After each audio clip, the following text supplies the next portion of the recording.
What is up, everybody? My name is Braden Carlson. Thank you for tuning into this video, and this is a day that I have been waiting for and a car that I've been drooling over since the day it was announced. The Toyota GR Corolla. As a huge fan of rally and the entire lineup of Celica GT4s, this is an absolute holy grail of an answer to the prayers of auto enthusiasts everywhere from Toyota. 6-speed manual, 300 horsepower, turbocharged, all-wheel drive, hot hatchback, the kind of stuff that dreams are made of. Some of you guys may or may not know that I have a Ford Fiesta ST that I've had for 6 years. I put over 200,000 miles on it now, and this is very, very high on the list of possible replacements for that Fiesta ST. So I only hope that it can live up to the unbelievably high expectations and standards in my head for this thing. 2024 Toyota GR Corolla Circuit.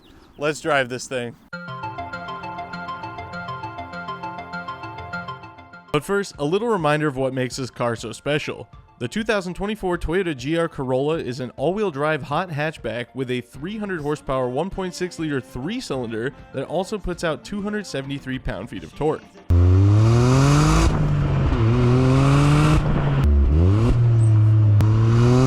This particular example is the Circuit trim, which is the top, and it includes trim exclusive features like a big rear wing, hood vents, and the forged carbon roof that all the hot boys are going to love.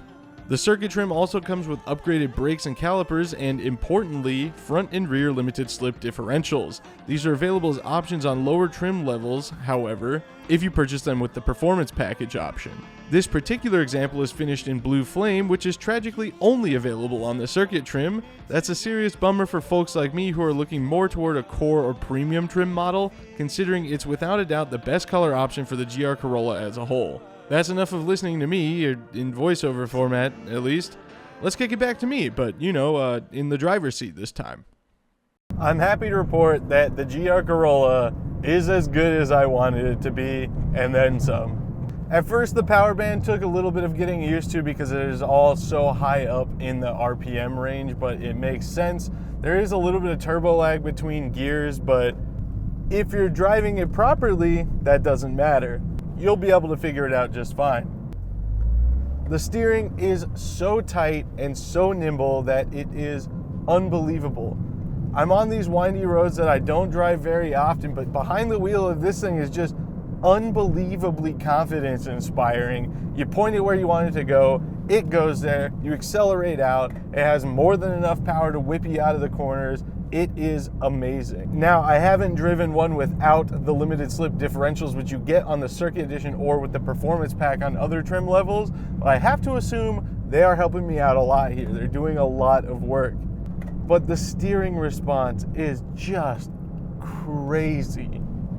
This feels like a proper sports car, not a Corolla hatchback. And the transmission, amazing. I'm a big fan of rowing my own gears and blipping my own throttle, but the intelligent manual transmission from Toyota, the automatic downshifts, is amazing in a situation like this. Especially like right now, when I'm going downhill, we want second, keep the foot on the brake, put it in second with the clutch in, auto rev match, you're good to go. Let the clutch out, stay on the brake through the corner, and then just punch out. It's that easy. I wear size 15 shoes, heel toe, not an option for me. Now, obviously, we're not pushing it super hard here. I did go a little bit harder when I wasn't focusing on talking to the camera, and it is just unbelievable. The rev match is just every time perfect, every single time. I believe that was a cop, so it's a good thing we're not speeding. If you're looking at a GR Corolla for using it for stuff like this or autocross or taking it to a racetrack, I cannot recommend it enough. It is so incredible around the corners. I've driven some pretty spicy cars, some legends of handling on roads like this, on racetracks, and the GR Corolla is just throwing punches with the best of them. This is such an incredible driving experience. And for the price point, it's unbelievable. It's hard to beat. I've driven newer WRXs and STIs, and to me, they just don't have the same like raw, driver-oriented soul and feeling as something older like a Hawkeye or a Bug-Eye WRX or STI. The GR Corolla, though, it does. It's a very modern car, but it still manages to feel very raw and very analog. I know it's got electric steering and all this modern technology, but it just really still gives you that good feedback feeling that really, really makes you feel like you're a champion race car driver, even if you're just driving on a mountain road. Now, I have seen some reviews or some people complain about the ride quality, which to me is just crazy, right? Like, it's, yeah, obviously. The old saying goes that you can't have your cake and eat it too, but the GR Corolla kind of begs to differ. You get all this raw, amazing driving experience combined with the practicalities of a 5-door hatchback, the same amount of cargo space as a regular Corolla hatchback on interstates with 75 and 80 mile an hour speed limits. I am seeing fuel economy numbers over 30 miles per gallon. How much cake do you want? How much cake do you want to eat? At a certain point, you're going to have to pick what cake do you want. Because you can have your cake and eat it too with a GR Corolla. You have to decide what flavor cake it is. Do you want the whipping around corners, brutal acceleration out of turns, and having the time of your life cake? Or do you want a nice soft ride cake? If you want a nice soft ride cake, that's fine. Get a Corolla XSE. You can still have the intelligent manual transmission. I actually reviewed one of those way back, I think in 2019. It was my first new car review, and I loved it then. And I really, really thought about buying a Corolla, but never thought it was really justifiable for the price and the fact that I have my Fiesta ST, which is going just fine now. The Fiesta ST has 225,000 miles on it. It's got to be getting near its end of service here. And this, man, it's hard to argue with. The price point is something that I want to touch on too, because this is a circuit. The top trim level, the aggressive aero, the hood vents, the spoiler, all that stuff. This is an expensive car. In this trim with options, you're looking at north of $45,000, and that's dangerous because it puts you into Golf R territory. And I love the Golf R. I love Volkswagen. The Golf R has a little bit more refined ride quality, a little bit more power, and a little bit better interior, if I'm honest. And for a long time in my head prior to driving this, it's been GR Corolla or Golf R. But having driven a Golf R and now having driven this, I feel like I just really love the ride quality. I love the slightly cheaper feeling of it. It's all part of the experience of the GR Corolla. Look back on the Mark I and Mark II Golf GTIs. There was no accoutrement or creature comforts. It was a hot hatchback. It was a car that was meant to be fun to drive and affordable. It didn't have any bells and whistles, and while this still does have some bells and whistles, but to me the GR Corolla is the most accurate embodiment of the hot hatchback in its traditional sense, dating all the way back to the Mark I Golf GTI. This thing is truly what the concept of a hot hatchback is all about. So getting back to the finance side of things, yes, it's true, the circuit is expensive. However, you can get any trim level with the performance pack like I talked about earlier. You get the limited slip differentials and the Brembo brakes, and it only costs a little under $1,200 to upgrade, I believe. I spec'd one out, a GR Corolla Core, the base model one with the performance package, and some other light option choices is around $38,000. And for $38,000, this is a done deal. This is an amazing driving experience. You get decent fuel economy. You can undoubtedly drive it every day. You can road trip it. You can do anything you want, but you can also have an all-wheel drive turbocharged car that is an absolute blast. Maybe I'm a little bit biased. After all, I did come into this review knowing how bad I already wanted a GR Corolla. And as I said in the intro, big fanboy of the Celica GT4, ST185 and ST205 and ST165, all of them. The 3S GTE engine, a phenomenal thing. A high performance turbo all-wheel drive manual version of an everyman runaround car like the Toyota Corolla is it just tickles the fancy. It does, and I'm sure a lot of you automotive enthusiasts understand that concept without me having to describe it because, well, there's really no way to. I bring up that potential bias because I'm almost prepared to say that not only is this the best affordable performance car that you can buy right now, I'm pretty close to saying that this is just the best performance car bang for your buck of any new car in 2024.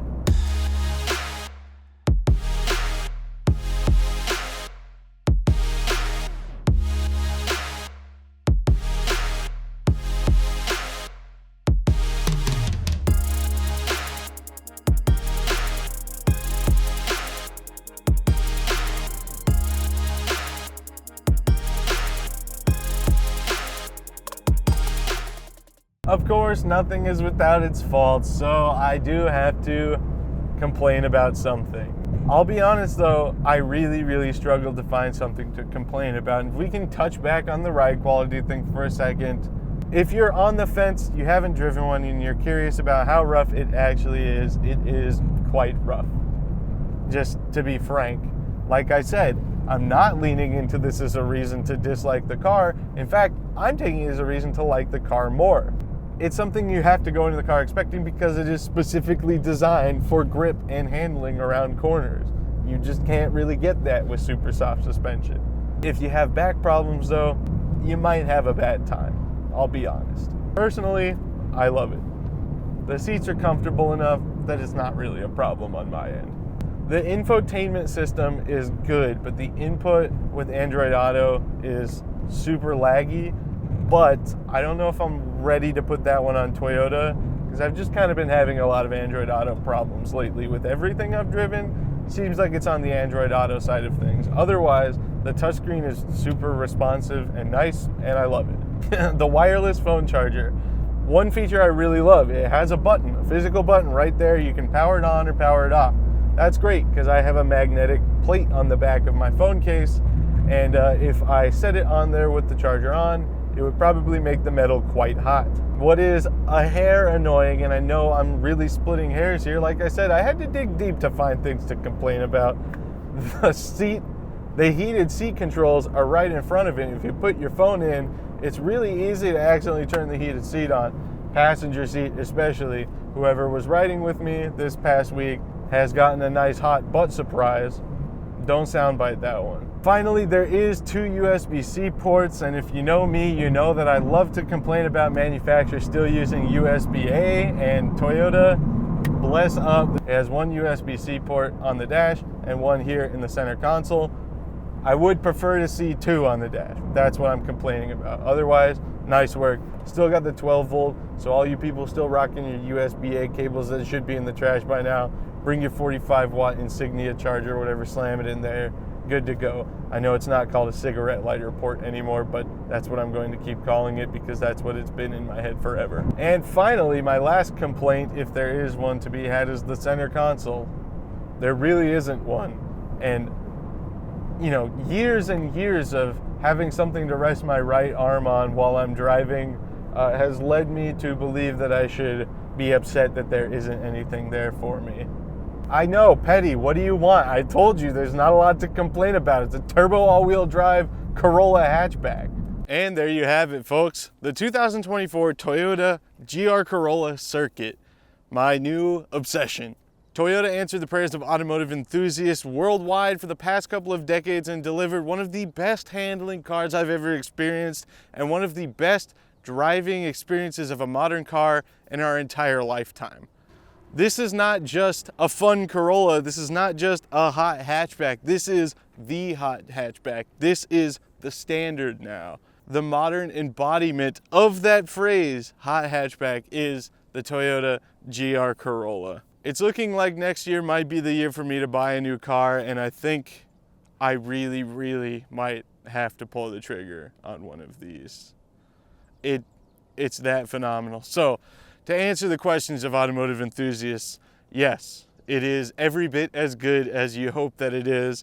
And I mean, shout out to Toyota for going out on a limb like this. The GR Yaris is a homologation car. As far as I know, the GR Corolla was strictly for enthusiasts. And as usual, it was met only with the response that it costs too much money. C'est la vie.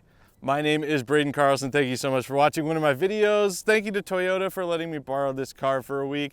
Don't forget to press the like button and hit subscribe if you want to see more automotive videos, reviews, and all sorts of fun stuff. For now, I'm going to go enjoy the last few days I have with this thing all to myself, and I'm not bringing you guys with me. Peace. This thing is a Holy Mary. What am I trying to say? Holy Mary? No, that's not. Huh? No, yes, and Hail Mary together. That's wrong. But thank you. Thanks, cameraman Shane.